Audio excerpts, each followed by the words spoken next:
and welcome to Citizens Forum. I'd like to start by thanking our volunteer crew and the Shaw staff that makes this program happen every week. The first part of Citizens Forum is always the Walter and Jack show. So Walter, I'll just start off with something I heard on CFAX this week. They were talking about the Blue Bridge, and the cost is going up over $100 million now, and that's sort of what the lead-in guy was saying on CFAX. He said, the cost is up again. We'll ask City Hall what's going on.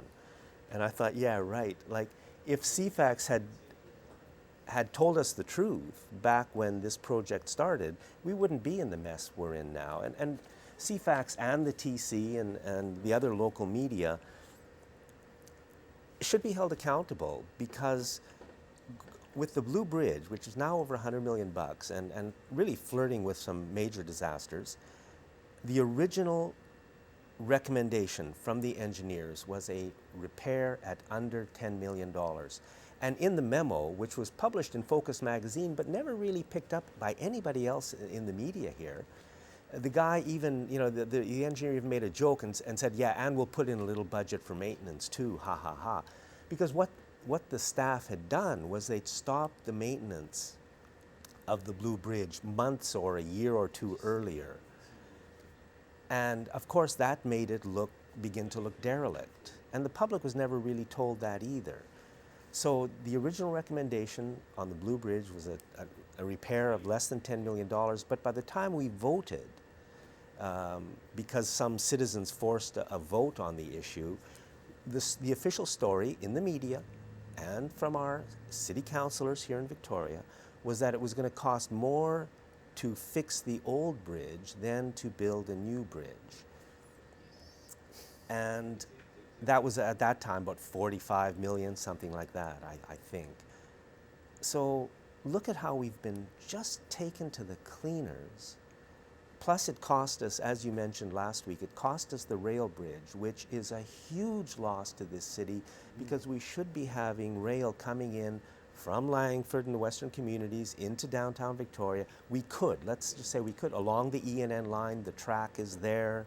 It could be done for less than the cost of the new interchange they're going to build at Mackenzie and Admirals, right? So something is very, very wrong here. That's all I can say.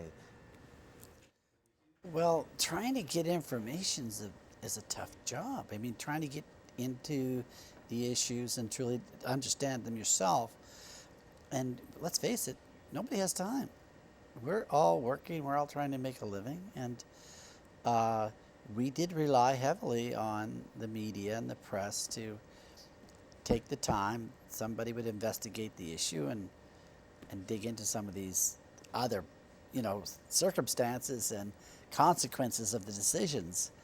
But we don't have that now, and we're in the dark. And the Blue Bridge was a prime example of how, what can go wrong. And, we will be worse off at the other end of the process because we won't have the rail bridge anymore. And it'll virtually be impossible to get a rail bridge across there now.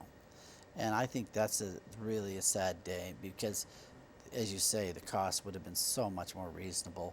Now when they start talking light rail transit or some other design like that, they'll be following the highway, probably.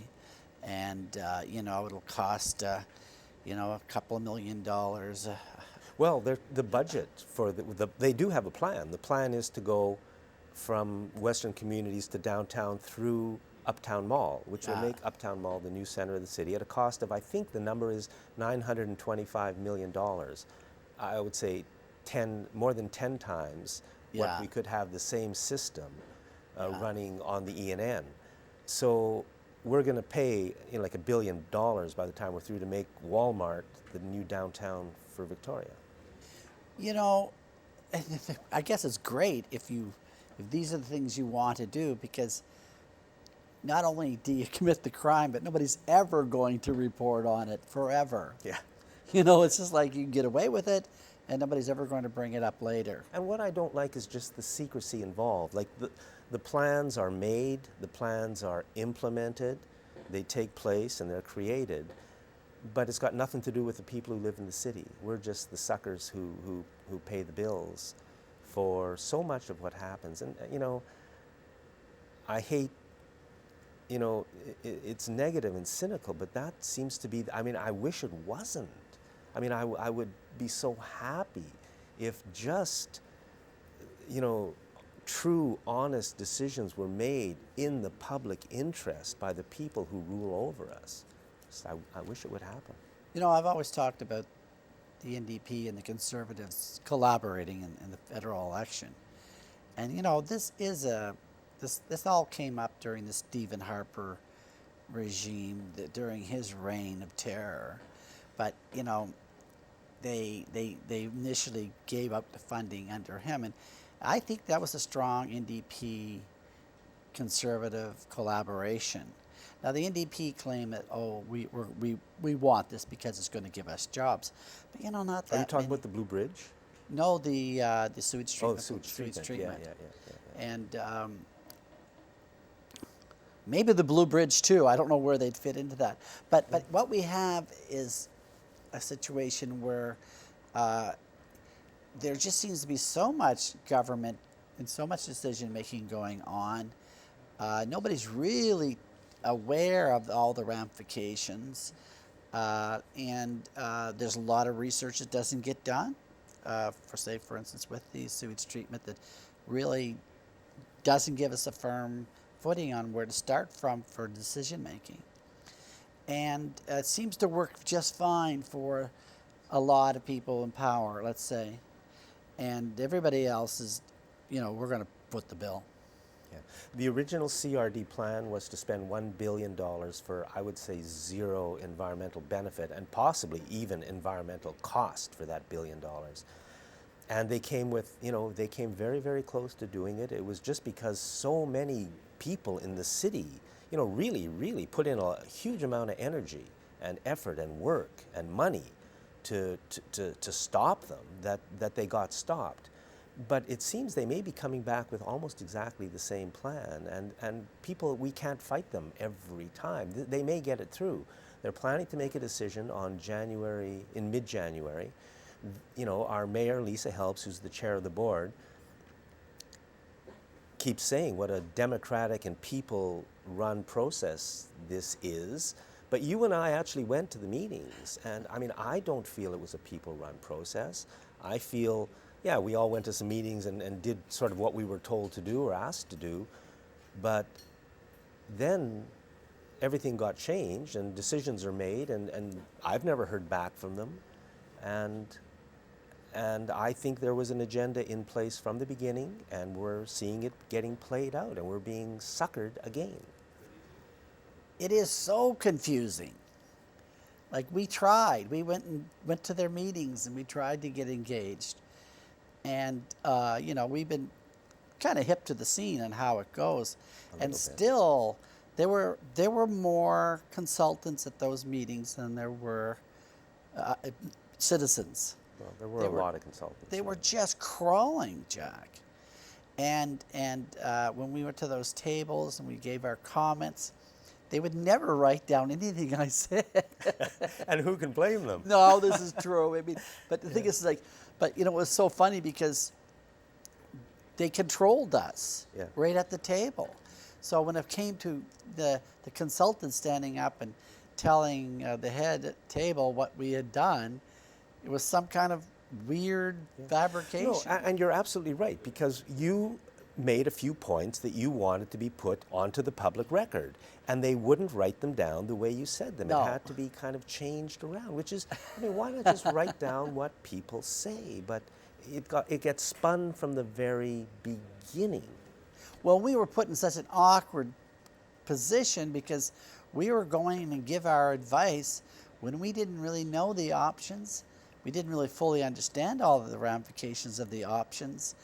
They're not coming forward with any fully truthful information about what these options are and what the possibilities are. We just didn't have any information. Then they're engaging us in the process, which is a totally fake process. It's shameful. And it's now months later, and as far as I know, we still don't have any information on what's technically possible, what is financially out there. I mean, I feel completely outside of any process, and I think most of the people in the city are in the same boat, yet we're being told that it's kind of a people-run process. And maybe it is. I mean, maybe something wonderful is going to come out of this, but it doesn't seem to be that way. Well, let's hope anyway. I, tomorrow is Remembrance Day,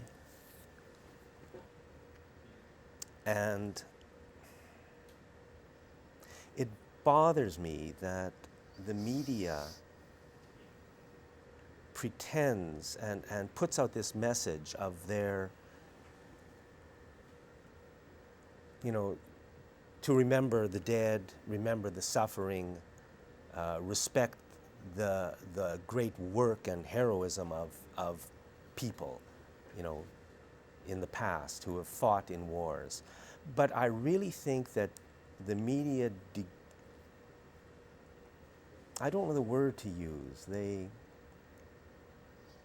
disrespect all those who have died because they won't tell us the truth now. And it's almost sometimes like I feel like we're being pushed into another war by the media of today. So what I mean is this. It's historical fact that corporate America funded Adolf Hitler and the Nazis. For the media of this country to never ever report that, while allowing the creation of the next enemy now, which is ISIS, by kind of the same kinds of people, and to create a feeling for war in the country. And in fact, we are at war in Syria still. We are bombing a country that is an act of war. And so if people Google Bush, Hitler, and Guardian, the Guardian is the British newspaper, you'll see that story and many, many others of how corporate America was involved in creating the Nazis in Germany. And I guess they wanted war, but, and that's just fact. But how can we pretend to live in a democracy and know anything about what's going on today if we don't know that fact? Because when I found out, it makes you think, well, what's the truth about today? Corporate America funded Adolf Hitler and the Nazis. Why won't the media report that? We'll start out with assuming that they're lying to you. I mean, you might be surprised once in a while there might be something truthful. It is, there's millions and millions of people have suffered and died needlessly. Based upon the evidence. It was a manipulation. The First World War, Second World War, the Korean War, the Vietnam War, start listing them off. They're unnecessary. Nothing is resolved really. A whole lot of people suffered and died. A lot of money changed hands. A lot of people got very, very rich. A lot of corporations became fantastically powerful. And we entered in a new age after the Second World War with the military-industrial complex, so-called, in the United States, but it was really worldwide. And then you plug in the media, plug in education, university, research complex. I mean, if you put them all together, it's a weapon against the people. And, it's sad, to think about how much suffering is going on in the world because these people want to make a buck and they want to stay in control. And that's not going to take away anything for all the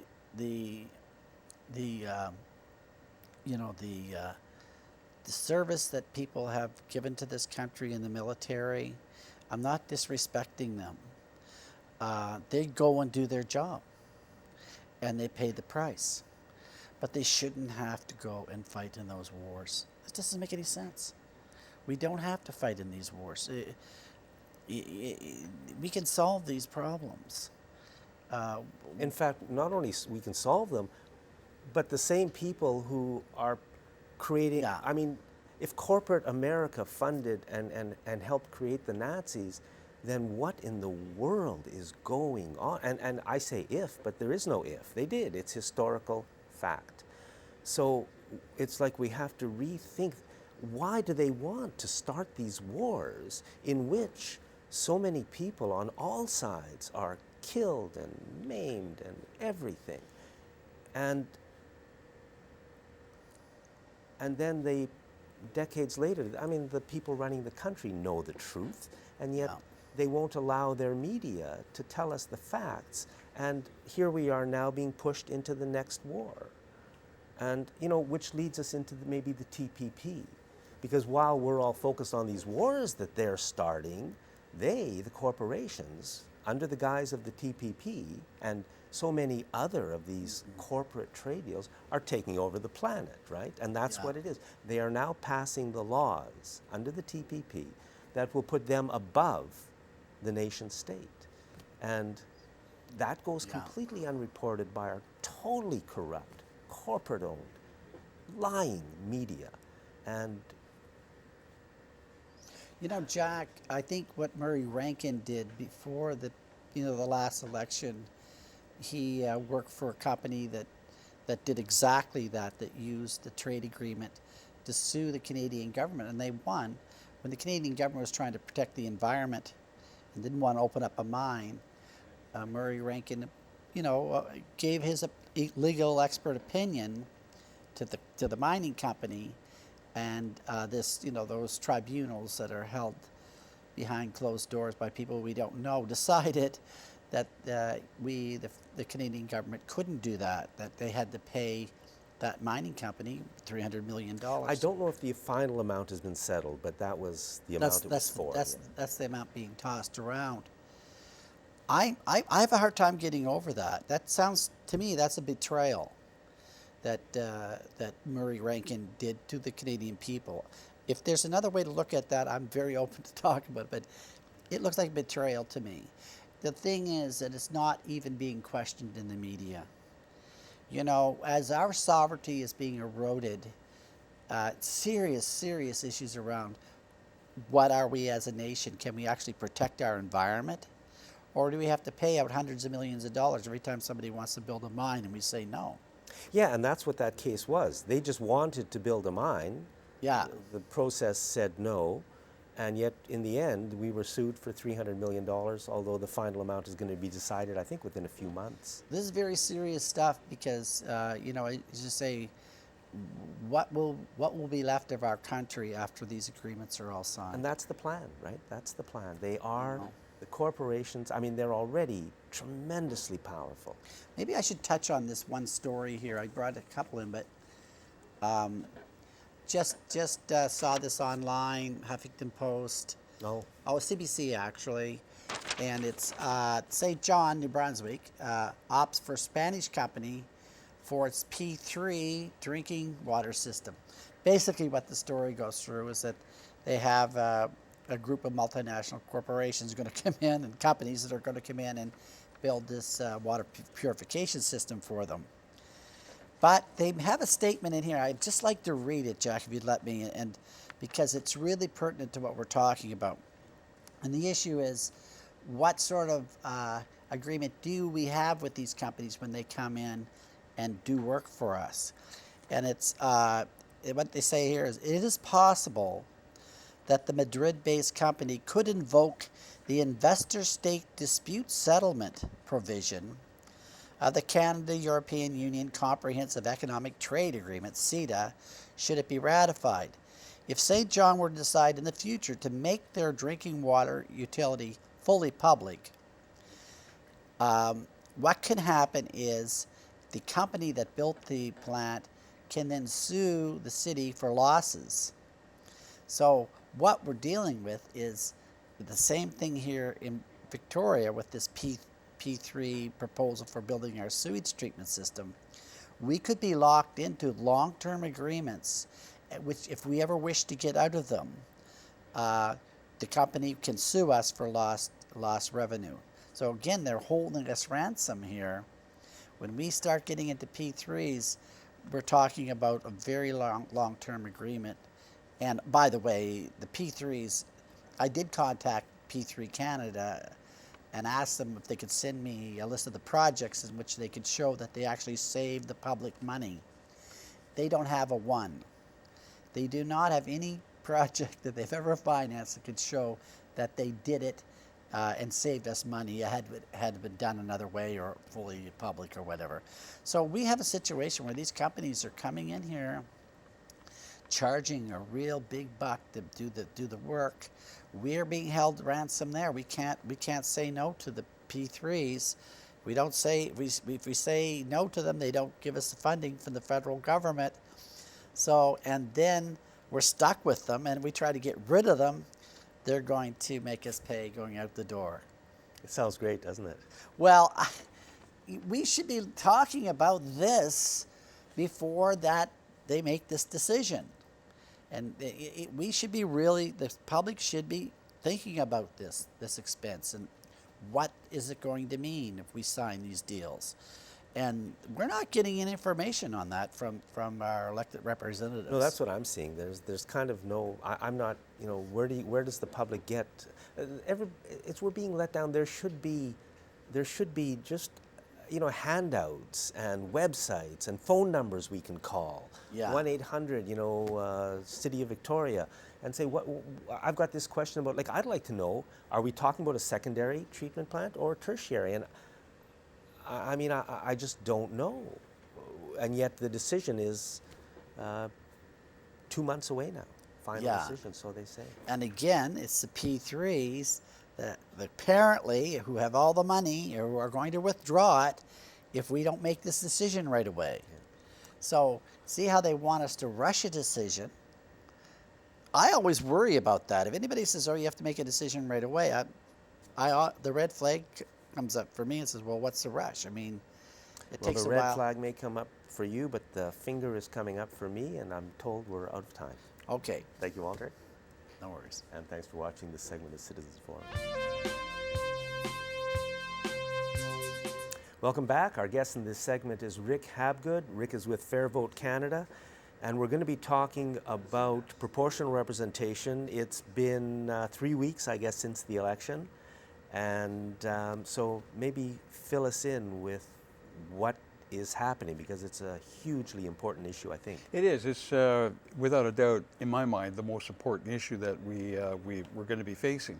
And actually, 9,093,630. Do you know what that represents, Jack? Absolutely not. Okay. That represents the number of votes that got trashed. Oh, okay. This election. Right. Okay. 17 million people voted. Okay. And over 9 million votes went in the garbage. Were not counted. So you mean, for example, if someone voted Conservative in an area that went Liberal, that vote was wasted? Didn't work. Yeah. It didn't count. Yeah. It doesn't count. Or vice versa. Right. So, of course, what Fair Vote Canada would like to do is change that. We want to see the Canadian government, Trudeau, Prime Minister Trudeau, and the Liberals, change the voting system, which they have promised to do. Justin Trudeau, many times, has said that this is going to be the last unfair election, that this is going to be the last time that we actually use first past the post. Those are really good words, and we're looking to hold his feet to the fire. And we're doing it in a number of ways. But first of all, we need to change that. We need to make sure that the over 9 million people whose votes got trashed, what we need to do is make certain that those votes next time get counted.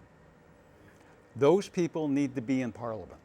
So in other words, under a proportional voting system, really, you can say that every vote counts, because if a party gets 40% of the 40% of the votes, they get 40% of the seats, and 30% gets about 30%. And in this election, actually, the Liberals only got a bit less than 40% of the votes. 39.5. Yeah, and yet, you know, we've got a majority government. 184 seats. So not exactly what we voted for, which is a big problem. No, and the thing is that the unfortunate part in our system, and it happens all the time, is that the party one of the platforms that they have before they get elected, they say they're going to change the voting system. Once they get elected and they have this big majority, they get dementia, you know, and all of a sudden it gets forgotten. And that's why we really need to keep, but I think this is going to come through. I think that they have promised this too many times, I hope.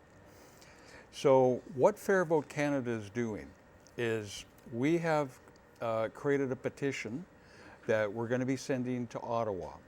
And anyone can download that petition from fairvotecanada.ca. And when you download it, you want to get 25 signatures. Once you have the 25 signatures, make sure that that petition gets to your local MP, and they will make sure it gets to Parliament. So that's what we need to do. We need to get everybody downloading that petition.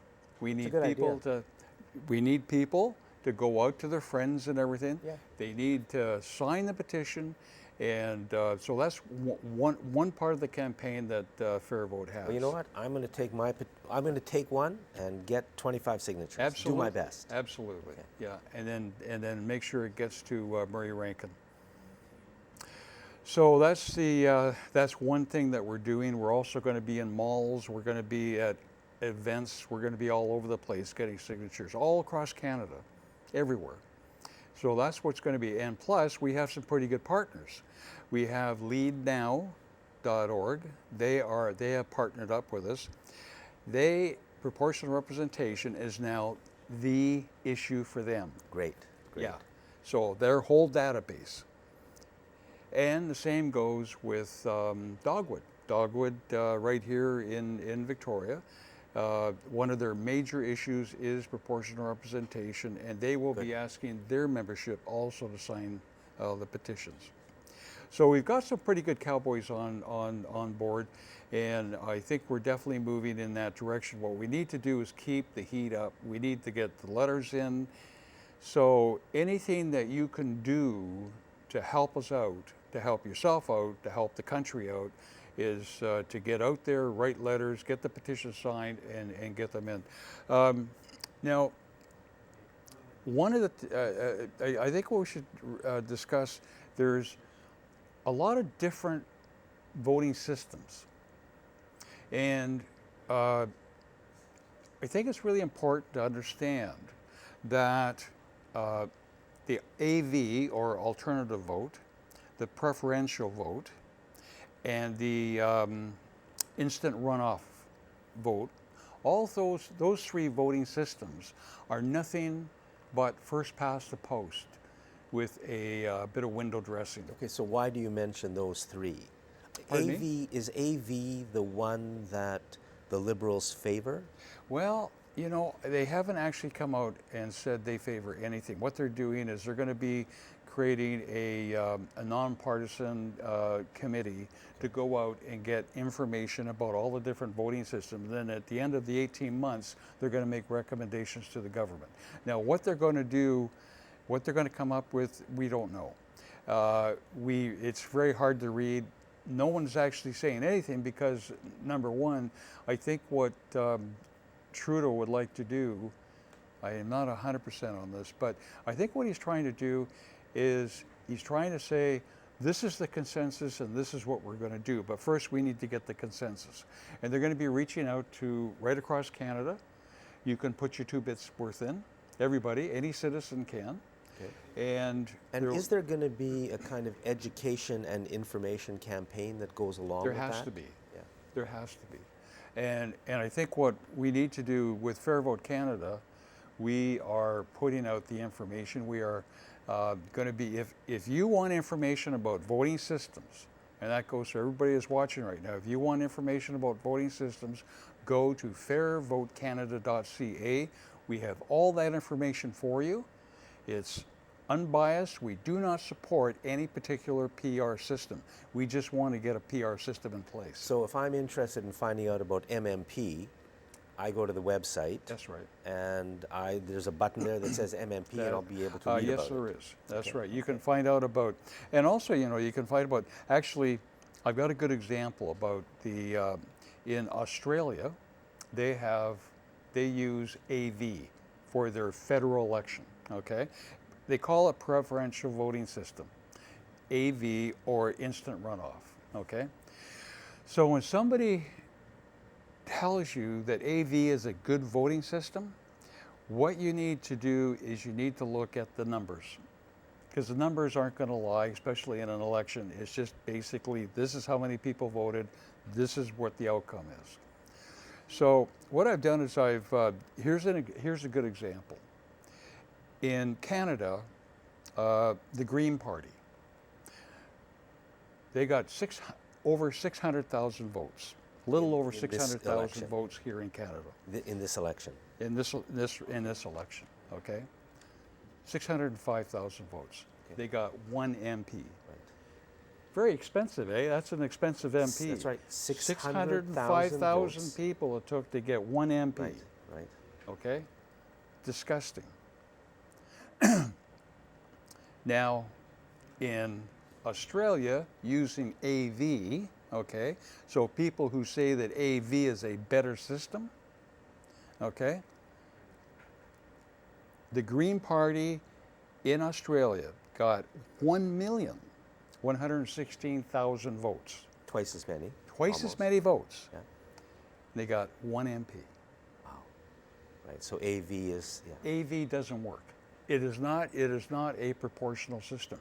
If the Liberal government brings in AV or anything the variation of AV, then you know for a fact that they're not interested in changing anything.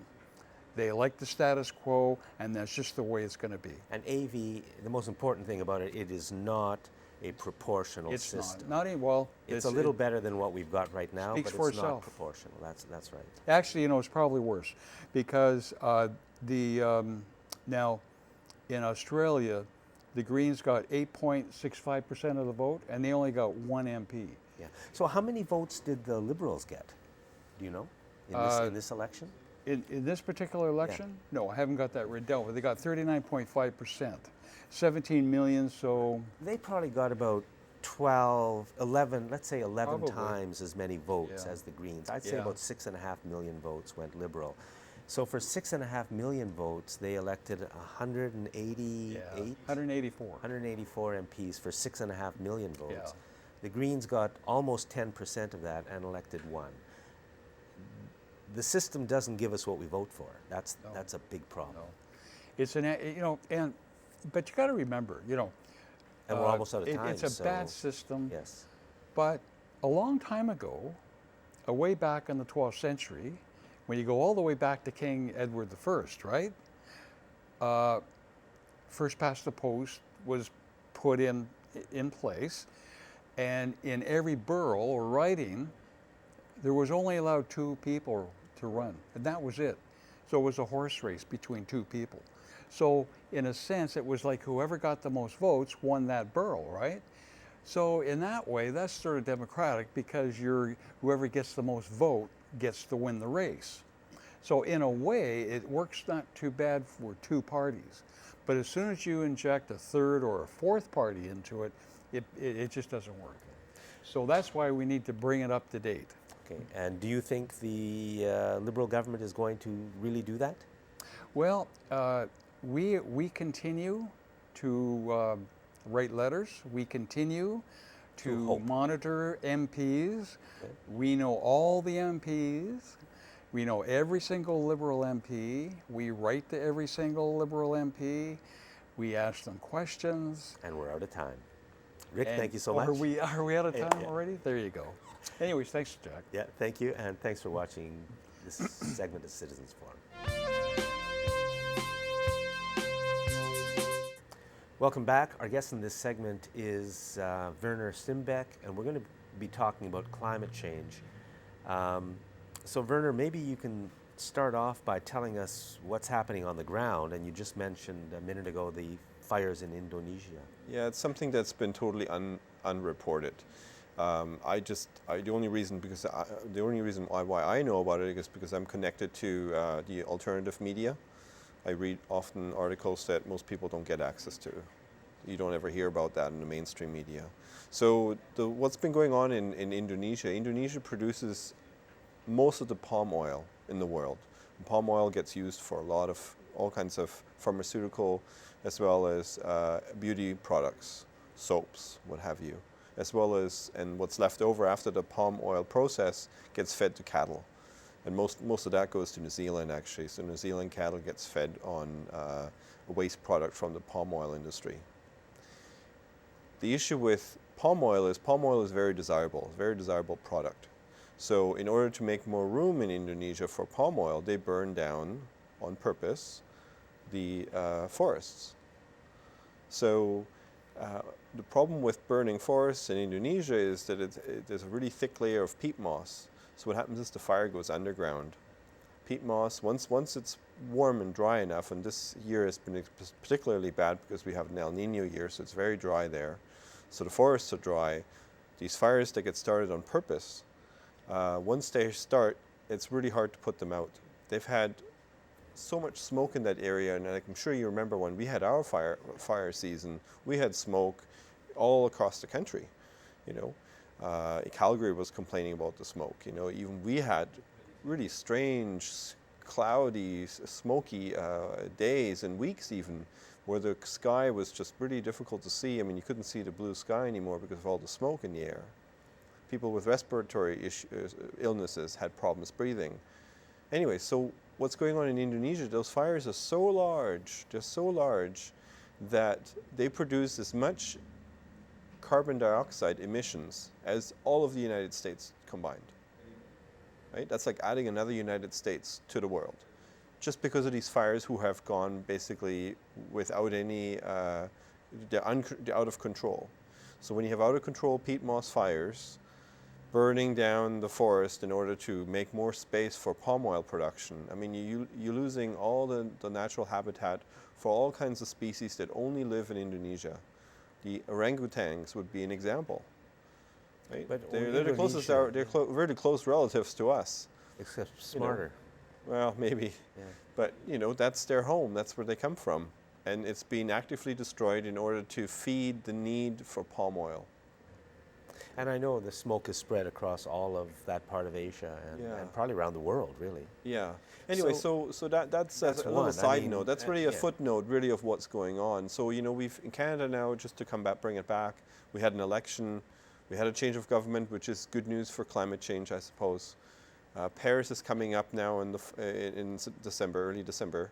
That means the world is coming together to negotiate a new climate treaty, kind of like what was happening in Japan when we did the Kyoto Accord, the Kyoto Agreement, that the Harper government just decided to get rid of. We're not going to follow that anymore. So basically something that was legally binding was just thrown out the window. Really, what that has meant to Canada is that we have fallen behind of all the other industrialized countries. We haven't been pulling our own weight. We've waited really long to now finally do something. You know, now Paris comes around, Canada looks really bad. It used to look really bad. With new government, they're really keen on fixing that image that we've had, but it's going to cost a lot of money, right? Unfortunately, but fair enough. Money is a human, creation. We should spend all the money that it takes in order to fix climate change. So, the trouble with Paris, because with the timing of the election and the change of government and Paris coming so quickly, or the negotiation in Paris is so close to the end of the election cycle here. The targets that were negotiated on behalf of Canada were the targets the Harper government agreed to, and they're really weak. We're the weakest ones. Our targets are the weakest amongst all the industrialized world. Canada's dead last on that one. So what has been suggested is that we use financial means to help countries in the third world, to help them. For them basically to get rid of fossil fuels quickly. So instead of going down the same path we have gone down, with fossil fuels, burning coal for electricity, using oil and gas. And you mean we're going to keep doing what we do, being totally wasteful, but we're going to give money to somebody else? We're going to give money to somebody else. That's the plan? Yeah, well, that's going to be part of the plan, yes. So we're going to give money. I'm sure we're also going to do a lot in our country to reduce emissions, but really this makes actually sense. We should give money to third world countries that don't have the financial means in order to invest in green technology. We should really give them a head start on that. We should also do lots for us as well. See, what's at stake is not economic prosperity. What's at stake is survival. That often doesn't get translated or doesn't get explained. Though, if you were listening to Obama when he announced the killing of the XL pipeline, really, he did describe quite eloquently, better than I can, that it's really about the survival of our species. Really? Yes. Oh, I'd never heard that. Absolutely. Oh, okay. Right? And that is pretty severe. And I was quite impressed that he actually mentioned that. Now, I don't know if if you ever listen to the full interview, the full announcement, you probably just get the soundbite, right? Oh, I see. In the evening news, when you watch or read the article on it. They chose not to show, or maybe they did show it. I don't know. I never heard about it in. Yeah. You know, well, see, I listen to Democracy Now, among other things, so I can't totally say on the mainstream media they didn't cover it. Yeah. But I normally watch Democracy Now on a regular basis, which is an independent news. It certainly wasn't big news. No. Well, it was about, how basically the environmental movement won. Yeah. Keystone XL is dead. Yeah, but and, no mention of they the real won. truth, which is that our survival is at stake. But really, yeah. So that's the issue. Is really what that means, right? It's a symbolic gesture, really, in some ways. Oil prices are low right now, so the pipeline isn't really all that attractive, anyways, right? But anyway, having said that, the point is that. In the United States, since the beginning of the negotiations of getting this approved, this pipeline, the United States built 50,000 kilometers of pipeline in the United States. So they totally improved their pipeline grid, if you want to call it that. Being able to move oil from all kinds of fracking spots throughout the United States to wherever it needs to go.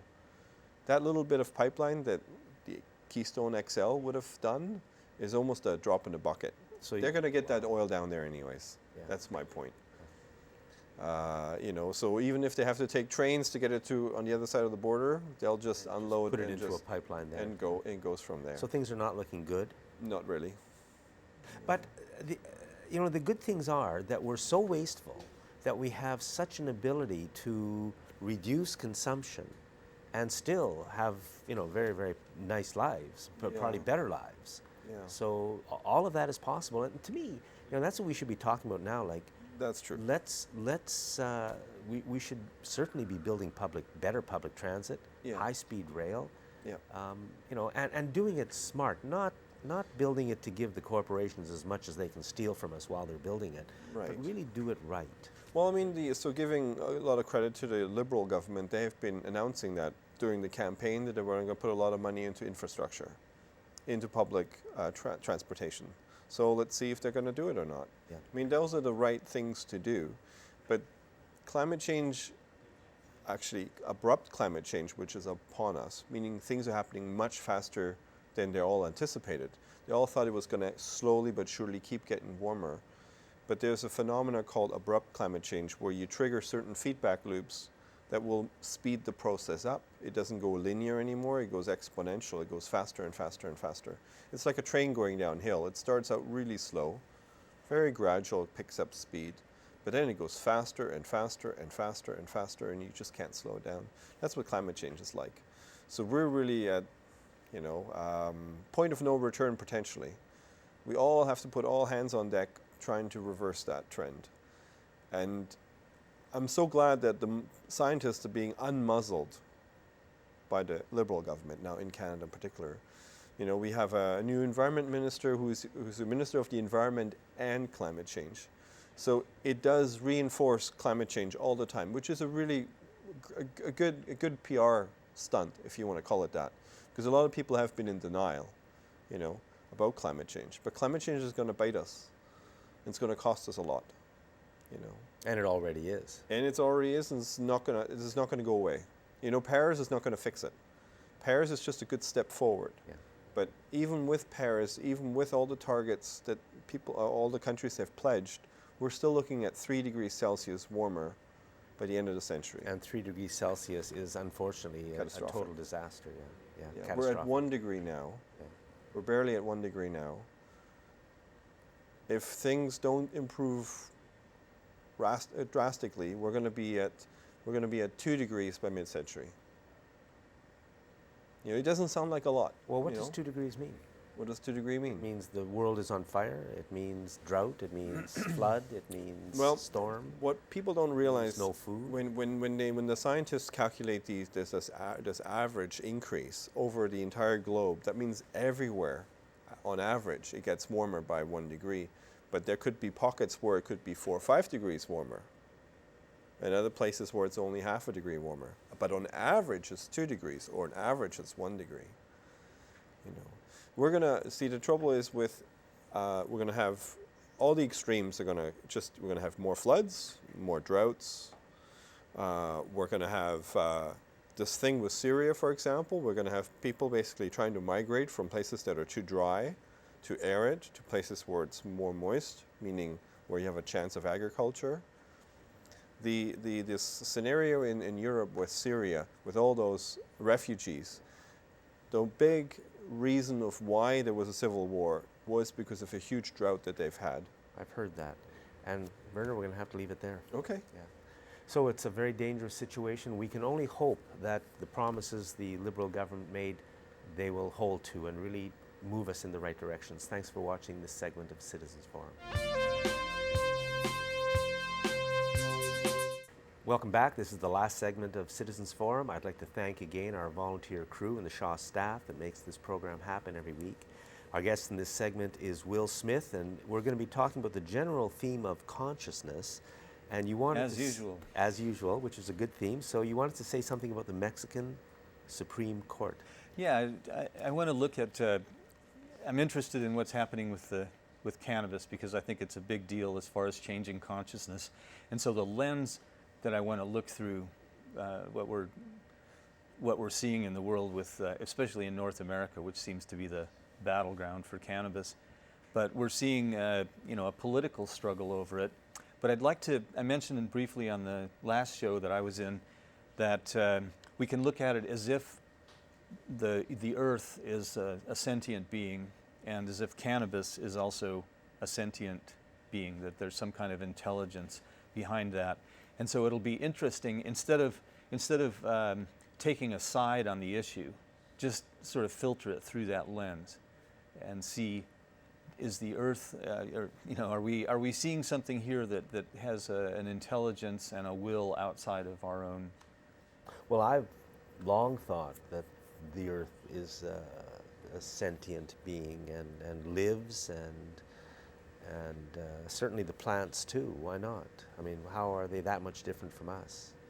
Yeah. So the thing is, it might be, you might think of it as maybe this is kind of like part of the Earth's immune system.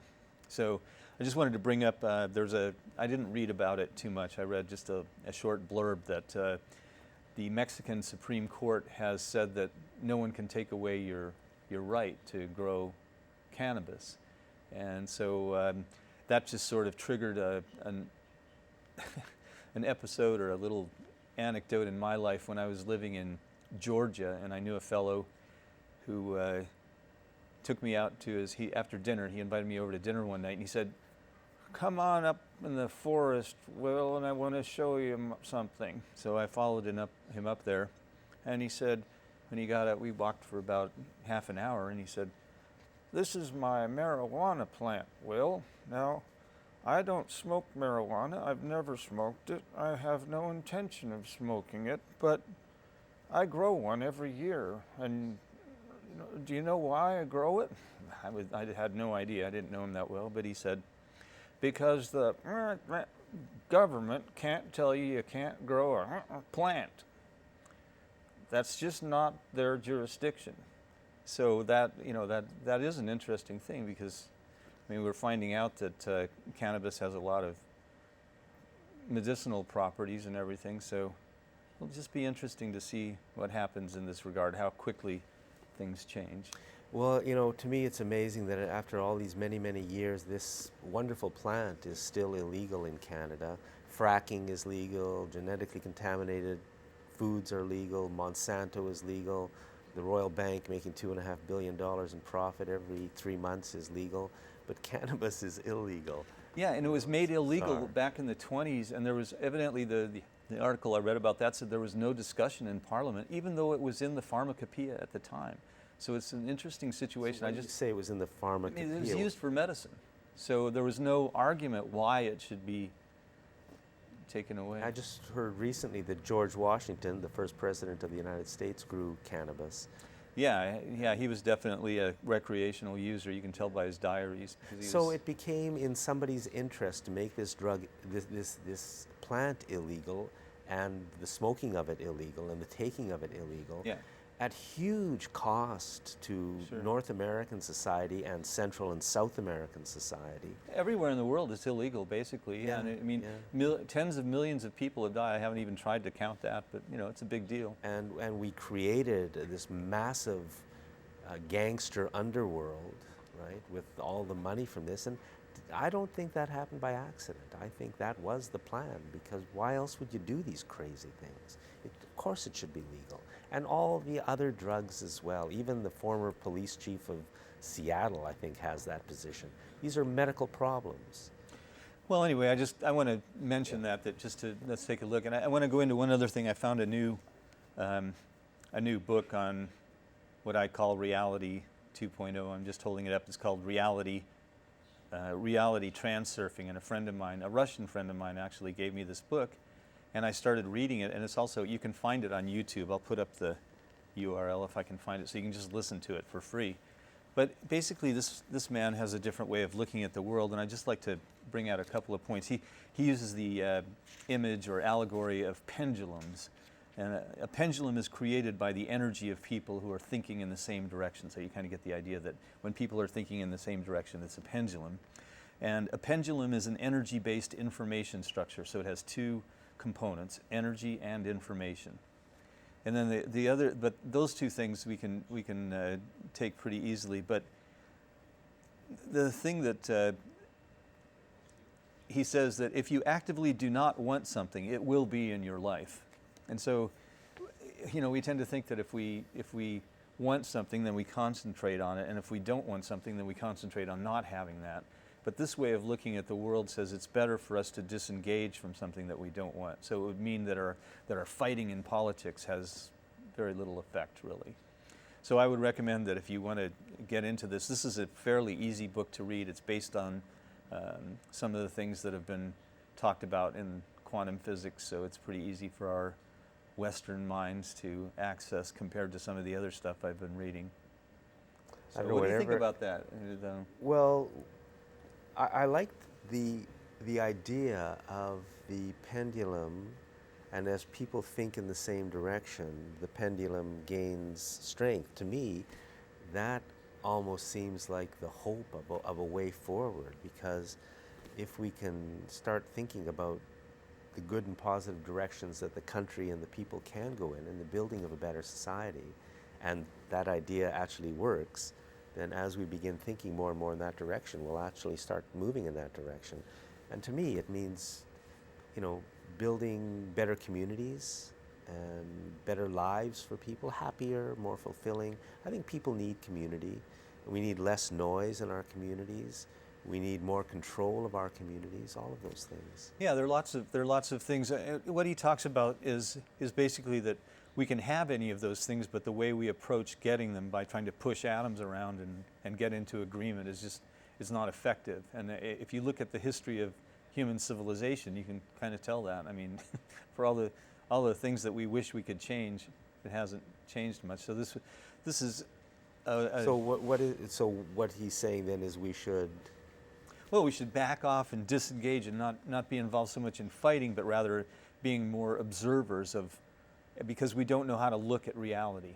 We see consensus reality, but we don't see the other possibilities. And so in each moment of time, there are always possibilities, and we tend to gloss over the possibilities because we all want to have a consensus, an agreement of what is reality. And instead, what we end up doing is creating a reality that's not real. It's a. Can you give like a an example of this, like in my life or your life, or just in our lives? Well, if you just think about all the different things that you've been working for all of your life, and the amount of progress that's actually been made, it's very slight compared to what could be. And I'd say and see, zero. so what he's saying is we're at loggerheads and we're locked into this position, so we can't move. Okay.